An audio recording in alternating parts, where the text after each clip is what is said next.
SSLC ಪರೀಕ್ಷೆ ಮುಂದೂಡಿಕೆ ಆಗಿದೆ ಎನ್ನುವಂತಹ ವಿಚಾರ ಗೊತ್ತಾಗ್ತಾ ಇದೆ.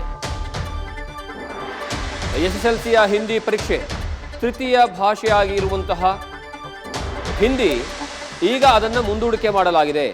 ಮಾರ್ಚ್ 30ಕ್ಕೆ ಇರುವಂತಹ ಪರೀಕ್ಷೆಯನ್ನು 31ಕ್ಕೆ ಮುಂದೂಡಿಕೆ ಮಾಡಲಾಗಿದೆ. ಕಾರಣ ಏನು ಅಂದರೆ ಮಹಾವೀರ್ ಜಯಂತಿ ಹಿನ್ನೆಲೆಯಲ್ಲಿ ಪರೀಕ್ಷೆಯನ್ನು ಮುಂದೂಡಿಕೆ ಮಾಡಲಾಗಿದೆ.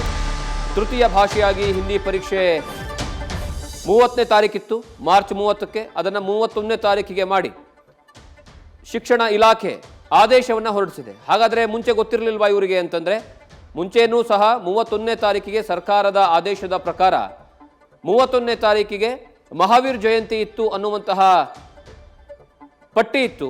ಆದರೆ ಅದನ್ನು 30ನೇ ತಾರೀಕಿಗೆ ಇದೆ ಅನ್ನುವಂತಹ ಲೆಕ್ಕಾಚಾರದಲ್ಲಿ ಈಗ 30ನೇ ತಾರೀಕಿಗೆ ಮಹಾವೀರ್ ಜಯಂತಿ ಇರುವಂತಹ ಕಾರಣಕ್ಕಾಗಿ 31ನೇ ತಾರೀಕಿಗೆ ಹಿಂದಿ ಪರೀಕ್ಷೆಯನ್ನು ಮುಂದೂಡಿಕೆ ಮಾಡಲಾಗಿದೆ.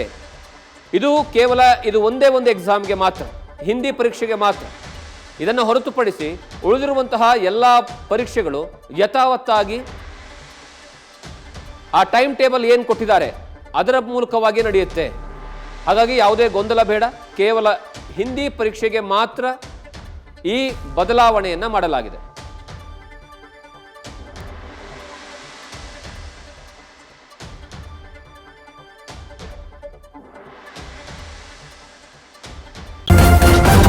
ನ್ಯೂಸ್ ಫಸ್ಟ್ ನಿರ್ಭೀತಿಯಿಂದ ನಿಮ್ಮ ಪರವಾಗಿ.